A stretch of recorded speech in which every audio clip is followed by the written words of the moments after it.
Hi, everybody. Welcome back to Rapids Europe. Was almost about to say Broncos Europe, but it's Rapids Europe. Second episode. Sorry for the delay. I mean, there's been a global pandemic and there hasn't been any, soccer or football over the last 2 months. So appreciate you coming on, Connor. Keep the first episode, but now we're getting back into the season starting. Delighted to have Jake Shapiro from the Denver Post here as well, among many other things. Jake, from seeing you on Twitter for the last 5 or 6 years, it's a pleasure to finally have you on and chat to you, man.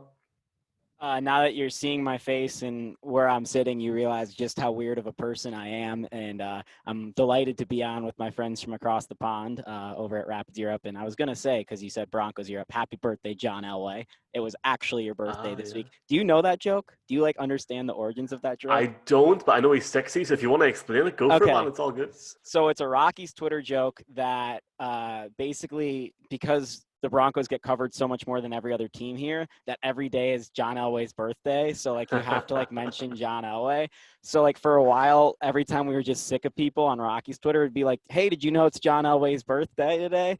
And then at one point, Woody Page and March even wished John Elway a happy birthday. We were just pranking different members of the media with happy birthday, John, and they'd be like, "Oh, it's John Elway, happy birthday to the legend," without verifying at all. So it's just such a good benign little thing. So anytime the Broncos are over mentioned within Denver sports context, I'm always like, "Happy birthday, John Elway." I didn't know that, and I'm glad that you filled me in that because now I can listen to the radio on my cracked Alexa app and listen to all the American stations. And if I do hear anything, I will know what's going on. It is genuinely a pleasure to have you on, Jake, because many of a night when I was living in Manchester, actually, it must have been 3 or 4 years ago, I was listening to your Rockies podcast, Rocky Road podcast, because the games were Oh too yeah, late. Yeah. So I'd wake yeah. up and I'd be listening to this. I'd be, okay, they won, good. I listen to 5 minutes and I'll come back. But no, that was pretty sweet, man, at the time. Yeah, that was a lot of fun. I just went out and on my own, started my little podcast for 2 years, and I just got drunk at Blake Street Tavern and had my buddies watch me do a podcast and get some beer from because they were advertising with us. So first round's on me, then you guys are we're just heading through Lodo having a good time. But yeah, I just ran over there after the game, did a quick 20-minute pod. For that was the exact situation. It's no one's got time to watch 3 hours of baseball every single day except for me because I'm crazy. And I'm just going to try and make this 20 minutes long, get to the key points, get on and let's go have a drink, very casual thing. And that's how I think sports should be. It's not that big of a deal. It's not the end all be all. And now that we're in a global pandemic, I think people are starting to realize that. But it's more about bringing people together. And I think that's why I personally miss sports a lot, is because I miss seeing a lot of the people, some people that you don't even really remember that you see every day, whether it's the security guards in my situation or some members of club personnel that I don't talk to or text every single day. But every time I see them in person, we have a nice conversation. So it's been a bummer to not see a lot of people that I'm friendly with. And obviously work on that side of a franchise or that side of a broadcast booth.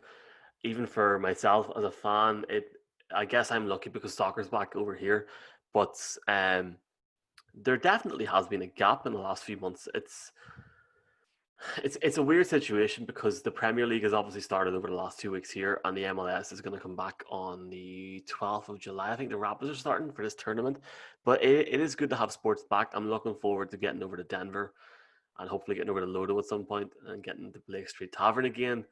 And obviously, I'll try and get over to the DMVR bar because I really need to get over there at some point as well. Whenever Donald lets me into the country, if that'll be over the next 18 months, we'll see what happens. I'm not allowed in at the minute.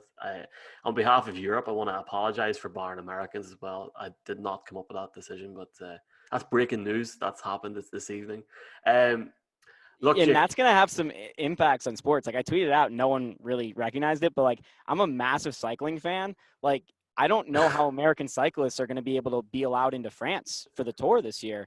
Yeah. There was I don't know what the specific waiver is for the green card or whatever visa you needed for work visas, but the same work visa that's used for really high quality professors and scientists to be allowed into the country is the Mm. same one MLS uses for transfers for guys that aren't Americans. And all of those visas have been suspended temporarily right now. So with the international transfer window opening right now, basically July 1st, I have a lot of questions about like what MLS is going to do if they're going out and purchasing international players, which I assume they will be. That's a very interesting point. And I guess one optimism I'll give to that there, I don't even know if optimism is a word in that sentence, but one viewpoint I'll give in that sense is it seems as if over here for at least the Premier League and maybe a few lower leagues in England, France, Germany, and Spain, etc., the actual spending is going to be down massively over what we've seen before. We've seen ridiculous transfer fees. For example, Harry Maguire going for like $100 million to Manchester United last year was hilarious. If he's worth $100 million, I'm worth at least two. Just putting it out there. But You know, play right back for some EL2 team. I wish. I think that would be the dream, to be honest. But like, I think the ceiling has been reached, to be honest, and it obviously is going to have an effect on leagues around the world. Obviously, the MLS is in a different situation. Well, The NBA, sports was a bubble that I think needed to burst for a long, long time yeah, because it was just growing without any sort of rein on it. But one of the problems for certain clubs, and I think this might actually be an advantage for MLS, is what you're talking about, is because of the single entity structure of MLS. Is obviously they haven't gone through this without problems and they've taken a financial hit, but they've taken lesser of a financial hit than other leagues for a variety of reasons. yeah, And I think a lot of MLS clubs are either going to look at those mid-tier players in Europe or Latin America and say maybe we can poach them for pennies on the dollar, or pick up guys in academies that were cut all across the world and bring them back here and start developing them in their own academy, because of that's one of the first things that have gone for a lot of clubs is their academies. So I think there's actually some benefits if you're a shrewd executive, and I've talked to a couple executives actually across a couple different sports that are kind of viewing it this way, that this is an opportunity to kind of find a market inefficiency right now, but you have to be really shrewd about it because they themselves are under budgetary constraints as well. yeah. And I think, well, first of all, in terms of what you're saying about the visa situation, if it is a situation where teams in the MLS can only buy American players, the good thing from that is that the talent in the states is going to potentially get more of an opportunity to get better as well, which is always good ahead of hopefully the growth of the league in America and obviously the future World Cup in 2026. But I think the days overall in soccer of Neymar going, for example, to PSG for $249 million approx is over. It's over. It's not going to happen for a long, long time. And in terms of talking about what you said about the MLS maybe losing less money than other leagues, completely right. The only reason that the Premier League came back over here was because of money. It cost Sky Sports in the UK and Ireland $15 or $16 million to broadcast any game in terms of rights. So And Bundesliga was just about to fold because of the way those clubs are owned. Like they didn't have an yeah, option either, and that's why they came back even sooner. yeah, and one thing, Jake, that I seen, and I know it's not Rapids yet. I'm gonna get on the Rapids in 2 seconds, but one thing I seen, I watched the Burnley Crystal Palace game last night on NBCSN. Don't even ask me how, but anyway, I watched that game, and at the bottom of that game, they were talking about the fact that one player in the Premier League has tested positive over the last 7 days.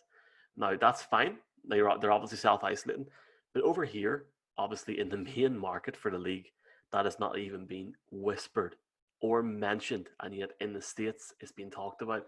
So it's something to look at, obviously. But the MLS back tournament is starting in a couple of weeks in Florida. Um, oh dear. Now, obviously, we had Connor Cape on, and I actually think whenever Connor Cape was on, Jake, that the announcement wasn't even made about this league coming back because we were barely even talking about it. But obviously, it's coming back. Um, what's your thoughts on, first of all, the league coming back? Do you think it's the right move? Um, do you think they should have waited and just played the season out on a longer period? Because to be fair, in the scope of the MLS, there is a decent enough off season there in terms of they can actually maybe take more time. What's your opinion on it? Yeah, MLS actually still has the ability after this tournament to push a regular season and then a playoff even into January if they wanted to, because of the way their league is structured. Uh, I think that sports probably shouldn't be happening across the board right now, but the financials of it are way above my pay grade, and it's kind of a risk first reward factor for a lot of different teams. And I guess the risk of someone dying and the lawsuits that would occur from that are less than the gains financially, or the less of a, I guess, going into the red, because I mean, no one's really going to gain that much money, but just the amount of money they won't lose is going to be going down. Uh, MLS's back is probably the safest one out of all the things I've heard of, because of how short they're going to be there. NBA is going to be at Disney at a little bit later, but overlapping for a momentary time. But NBA is going to be in Orlando for a lot longer than MLS is. And MLS kind of has it right, because they're kind of dipping their toe into the water. And if it doesn't go right, they can back out really quickly, because, and I was mentioning this to you before, like, this tournament has no historical precedent. So there's no need for this tournament to be played, which is a positive and a negative. One, it's like, why pay attention to this? But two, it's like, we can cancel this at any time without any repercussion, which I think they might already be too late to do unless there's some sort of crazy outbreak. But my question really is right now, what happens with teams that lose significant players? And you're seeing this in the NBA right now with DeAndre Jordan, Spencer Dinwiddie, my guy who went to the University of Colorado Boulder. I'm sitting on the campus right now. Or, like, let's say the Rapids lose one of their star players just because we're a Rapid-specific podcast and they test positive for COVID, whether that be like someone, like Kai Kamara or Keegan Rosenberry or Jonas Namely, someone that's in their lineup every single day. You know what I mean? How do they overcome that? And the answer is, it's not that easily overcomable. And you could say, okay, well, it's like any other injury. Well, the Rapids have had 2 players test positive. What happens now? How do they get to Orlando? Are they allowed to go to Orlando if they're cleared negatively, even after the plane leaves? Once they're in Orlando, can they come back? Can they get to training correctly? How are they going to train? How are they going to keep in shape when they're not allowed near anybody? So there's so many intricacies of this that are kind of a nightmare to think about. And as somebody that's very staunchly in favor of players' rights and unions and just generally workers' rights, being isolated within a bubble under your company's control with 24/7 isolation doesn't sound like something I would sign up for at any point, like under any circumstances. And I think that even though some of the players haven't said that outright, some of the players that are saying, I don't want to partake in these seasons, kind of feel similarly to that, even though they haven't outright said that. So I think there's a lot of issues on both sides. And like, I understand it from the owner's perspective and the league's perspective is, we have an opportunity right now to get back soccer in front of a massive audience and reduce the amount of money we're losing, and we can grow the sport. That's a great thing to do. Yeah. Baseball is taking the exact opposite approach of wanting to screw themselves in the long term. And the way baseball is doing it, with traveling within cities and trying to trust their players within their own markets and letting them have a free reign, that's not going to work. The only way this is going to work is if guys are actually in bubbles. And I don't know even if that will really work. So we'll see. It's hard for me to say what's going to happen, because this is unlike any time in history. But I actually wrote a thesis paper in college about the Spanish flu pandemic in 1918 Okay. and its impacts on Major League Baseball. And people don't know this, but 5 major leaguers died, including 1 Hall of Fame umpire. So, Oh my God. Okay. yeah. So they obviously didn't know what they were doing back then. And arguably we still don't know what we're doing now. But I think there are massive risks, and take caution, because like, I know some friends who have people that are around my age, which is the average age of athletes, that don't have any underlying conditions, that have been positive for this, and they have not fully recovered. Rudy Gobert hasn't fully recovered still from this this virus. So we don't know is the answer. And as an athlete, when your lungs are the most important thing and you're going to risk your respiratory health for the long-term future, That's kind of something that is worth a lot more money to me than one measly tournament or one 60-game season in MLB's case. And I think that's why a lot of guys are opting out. But in soccer's case, especially MLS, they don't have that much money, the players, compared to other athletes. Spot on. I think you've again hit the nail on the head there, man. Like, I obviously was seeing Ian Desmond last night for the Rockies is not going to play this season. I think that's something that you're going to maybe see start to really pop up in the States over the next few weeks. The one thing, though, I do think, and you're talking about bubbles there, I think the NBA and the MLS have maybe a better chance of actually doing that with the less people on the roster, for example, in that situation. Um, I'll tell you this: a lot of people over here that would never sit for 5 minutes and watch the MLS will watch it if it's on TV in the next few months, because it's highly likely that the UK, Ireland, and Europe are going to experience, whether people like this or not, a second wave before November or December time. So if the MLS is on, hell, I'll watch it. The one thing I'm concerned about at the minute is the current situation in Florida, who now obviously have more cases than Europe itself. Which, Jesus, I mean, that is just, for me, that's oh my god. Like, but anyway, look, obviously, I think the main thing is player safety, the safety of anybody involved in the organizations that have to travel out. But I mean, Jake, I'd be concerned if somebody told me to stay in a bubble for 5 months or whatever, 3 or 4 months. I'd be like, what is going on here? Like, anyway, back to soccer, football, whatever. One of the questions that we got into the show or to the Twitter account was this new pickup, and I know you've just talked about this over the last couple of hours on the Denver Post. Colin Warner, if I get that name correct, Colin or Colleen, Colin. I think it's Colin, but like I do. So I have always this problem because like actually the mispronunciation of names is actually a sign of intelligence because it means you read a lot more. So hats I'm off to us flattered, Jake. either way. I'm flattered, man. Like while his Twitter account does give his location as Copenhagen, Denmark, unfortunately he's not European. He's obviously from he's from Denver. He was Went to born in Denver East High School. there you go. So it's a decent pickup. 32 years of age.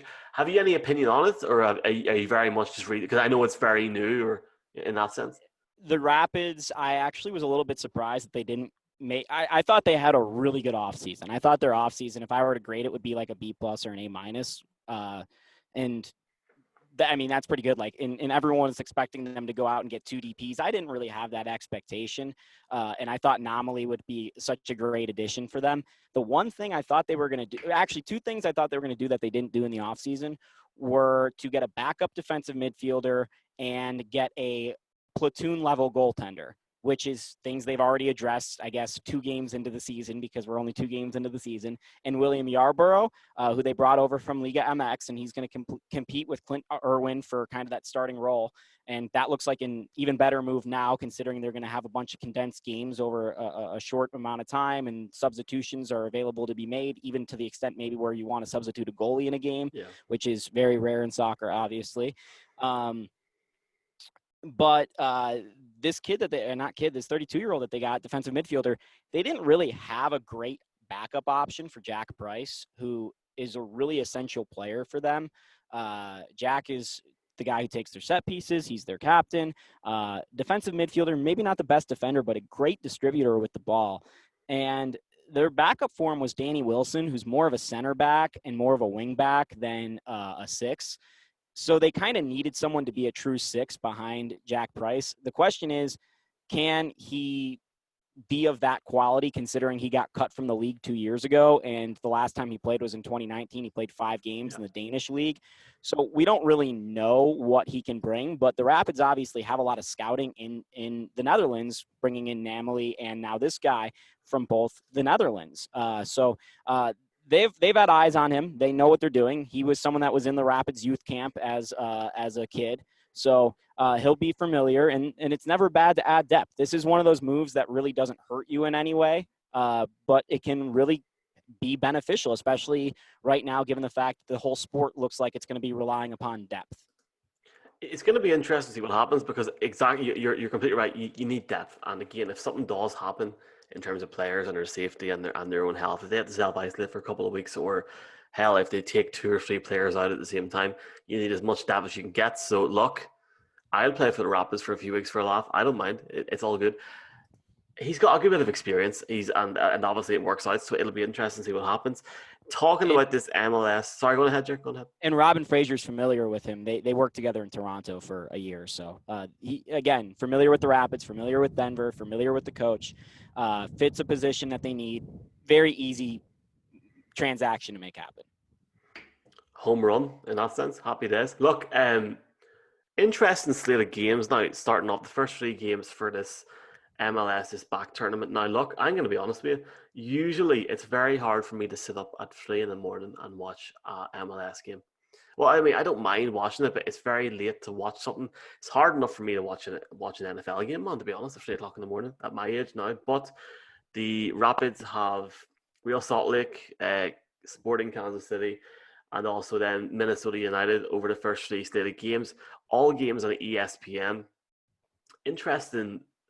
Well, like I guess the one thing you can say, and it's the one thing that I can say from watching the Premier League, Jake, from the first game back, and even La Liga and the Bundesliga, but especially La Liga, the first game back was shocking. Like it was like watching your granny and your mum like play football out in the garden for 20 minutes, and then by the end they're all sort of getting back into it. I don't know.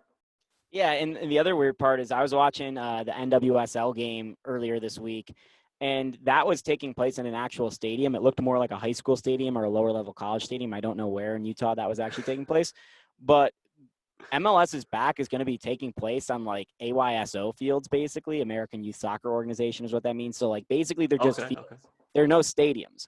So it's going to be a bunch of dudes who haven't played soccer in like 3 months playing soccer on like just a field out in amongst a bunch of other fields. Oh And no. even if they pump in crowd noise, like it's going to look so artificial because they're not even in a stadium. So like I think the dynamics of this tournament are actually going to be really, really weird to just like kind of watch. Um, my friend who's a law student at Berkeley made this point to me. Me and him every year closely follow the amount of money bet on over-unders and field goal percentages in NCAA tournament games based on how big the arena is in terms of their roof size and their capacity size, What?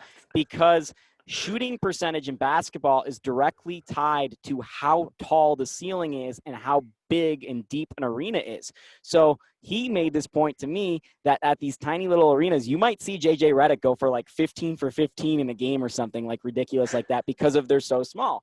And I don't know what kind of direct impacts this will have on soccer because I didn't grow up playing soccer like I did basketball. But I can tell you that there's going to be some impacts, whether that's goaltender sight lines or just from a fan's perspective of watching it and being like, this is really, really weird. Like, I know a lot of people in the States can find it hard to watch La Liga because I know it's on beIN Sports and the commentary is shocking before anybody even tells me it's not. Is it Ray Hudson or something awful? Scouts are trying to commentate and something can't work. But the thing that La Liga's got right, Jake, is the sound is a FIFA 20 engine. There's no delay. In the Premier League, there's a bit of a delay whenever somebody scores, so it doesn't even sound realistic. But the crowd, they've put like it's like a little minuscule image of each seat. So from far enough back, it looks almost real. Now, if you're telling me that they're playing this on like youth soccer fields, I'm sorry, man. They can't put audio on that, and I think they are going to do it, aren't they? And they can't do that. That's not going to work. Like, Yeah, and they're gonna make like exclusive camera angle. They're gonna do a bunch of weird things. Like this whole thing is gonna be a guinea pig. Like it's gonna be really, really weird. they're going to And put a like microphone in that's the not even. goalkeeper, aren't they? I hope they do. Like that stuff's interesting. Like and shame on us for not having Tim Howard this year because let me tell you, watching Tim Howard in practice was one of my favorite things to do. And like I guess they were technically open practices, so I can share the details because like Go you for could have gone as a fan, but like he'd just be shouting cuss words and obscenities at like 17-year-old DA kids, and it was awesome. It was like, like you're effing up, mate. Like if you think you're gonna be at the next level, like there's no there's no effing way if you're like playing like this. And he's like got like kind of like this British like go about him because he played in Everton for so long, but like it was awesome. And like you never get over that. Like some of the things I've been privy to see like just behind the scenes in practice, and like I got this a lot with college football, college basketball, especially because I've done that a lot and there isn't really practices in baseball, but just the conversations had on the field when they're playing are fascinating. And if you're able to be fully unencumbered to that as a fan, and the players aren't worried about what's being heard on the microphone, that's going to be a better joy than the fans in the crowd experience. Yeah, I completely agree. And I personally am very jealous of that because I'm obviously a big Man United fan, and Tim Howard obviously being in the Rapids and you being able to watch him train, it makes me very, very jealous. He was brilliant for us for years. Like, he was so solid, and he never got that chance in Manchester in terms of the chance he got at Everton, because he was world class in his prime as well, man. One last question from Twitter. It's from Eugene. What is Rubio's role this season? Can we expect anything from Galvin this season? Is the trusty I can't pronounce this guy's surname. Abubakar. You can just call him Abubakar. Now, Lawless. Just call him yeah. Lawless. Yeah. Is that partnership better than last year's centre back pairing? Look, I apologize for not being able to pronounce his name. Well, you should. I mean, I felt bad at first too, and I was like, oh, what does it matter? His name's like Abubakar, like he'll never play, blah blah blah. He became my favorite player. Like Lawless is my favorite player on the team. Like I will admit this as like a journalist, I'm not supposed to do this, but like I fanboy over him because I love it. Like, he's a hard-nosed dude. He gets into the tough areas. He's super brave. He just plays the game the way I believe soccer should be played. Like, he's just booting the hell out of the ball when it's like close to his box. Like, every single set piece, he's the guy, the center back that's running in there, throwing his big hunk of hair in there. Like, he's the one. Like, last year, what's his name? Zlatan Ibrahimovic was here from LA Galaxy, right? Yeah. And Lawless is up in his face just talking crap, like nonstop talking crap. And it's like, that's Zlatan. Like, you're doing this to Zlatan. And like, I asked him after the game, I'm like, Lawless, you got to tell me what you said. He's like, nah, man, like, what happens between the lines? I'm like, so, like, do you respect Zlatan? He's like, I respect the hell out of him. That's why I went right up to his face and I wouldn't stop, like, so I like Lawless Abubakar a lot. And as for Austin Trusty, like, he hasn't really figured it out and gained his spot with the Rapids yet. And that's why you saw Drew Moore start the first two games. I think Trusty's going to be a long-term part of the Rapids. I know they're looking at signing him to an extension. It's a shame right now, the situation and kind of developmental of young players and how to figure that out. Luckily for soccer is USL is going to play this year, so the Rapids can send him down to USL if they need to get him minutes, which they did at one point. He wasn't happy about that. I mean, no one's happy about going to the minor leagues. But, he made the most of it, and he played in a scrimmage against, I think, DU.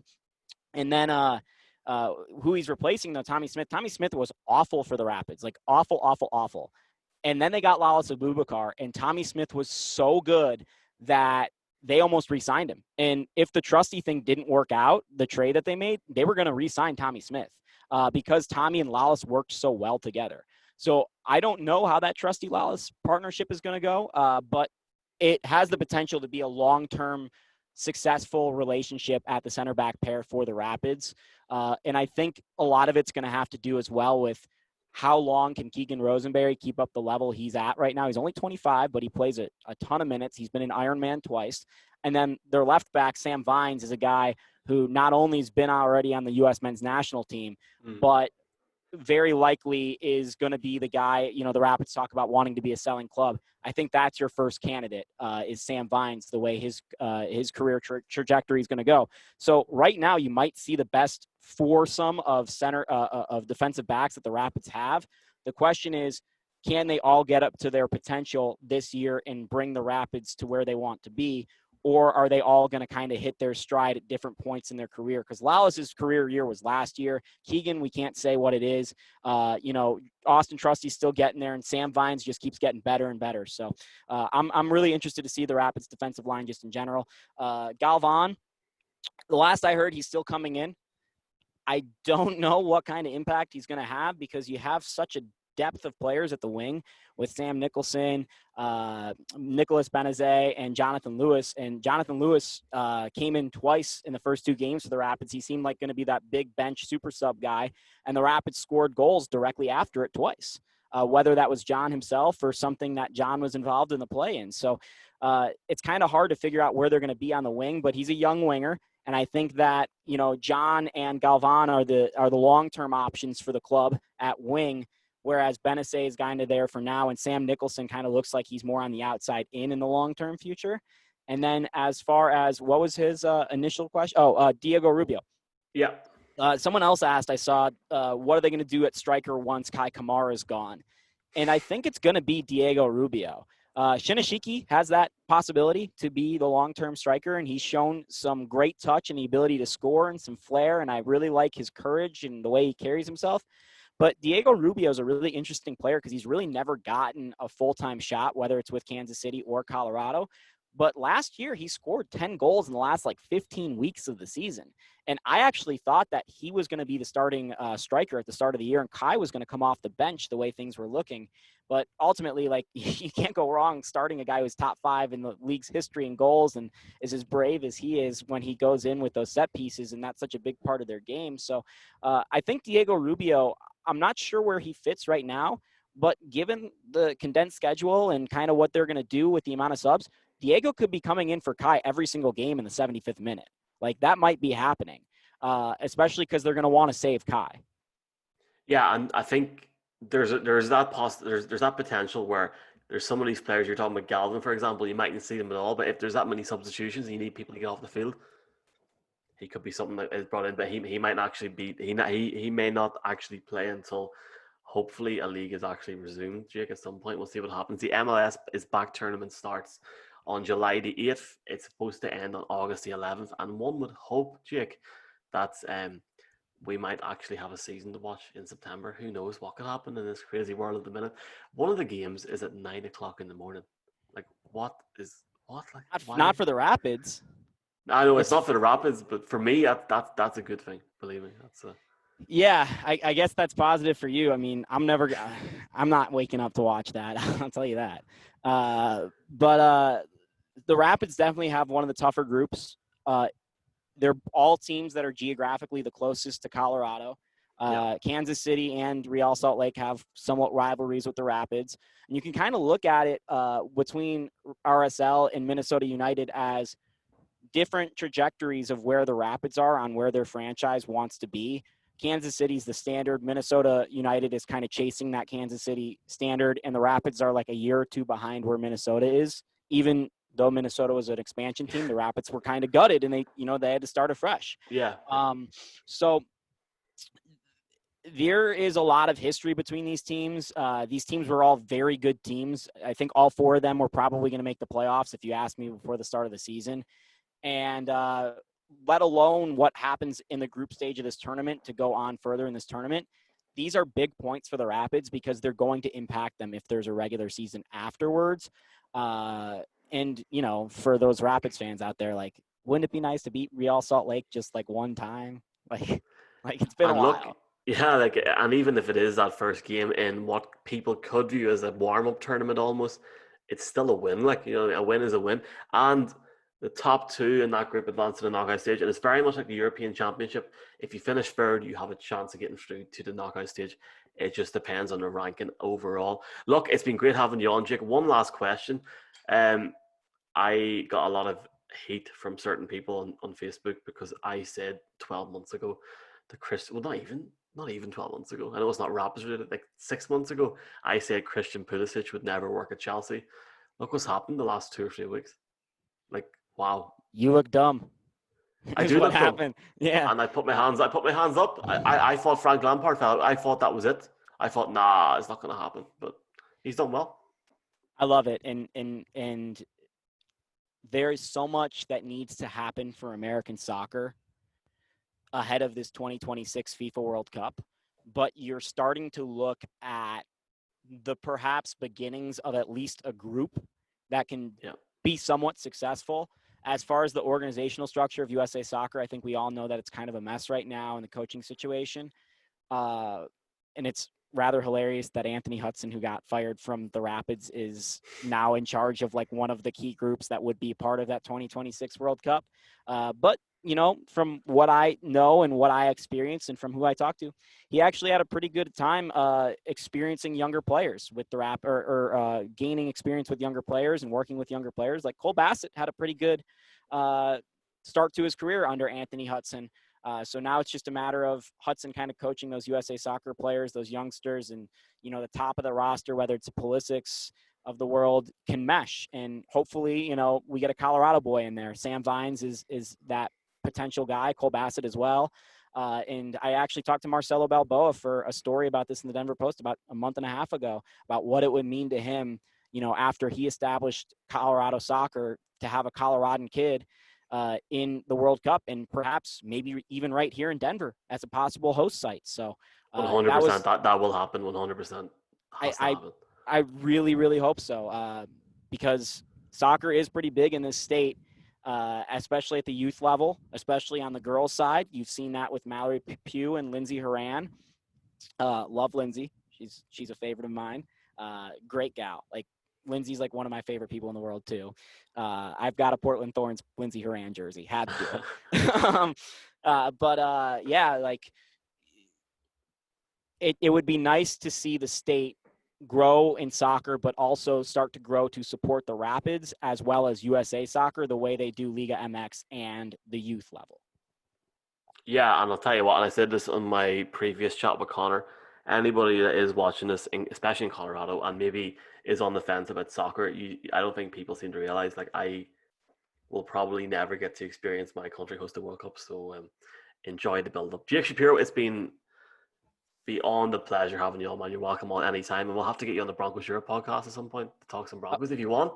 I mean, sure. I mean, as long as I mean, that might be a nightmare for you, but I mean, I I know don't what I'm mind. talking about, even though I pretend like I don't.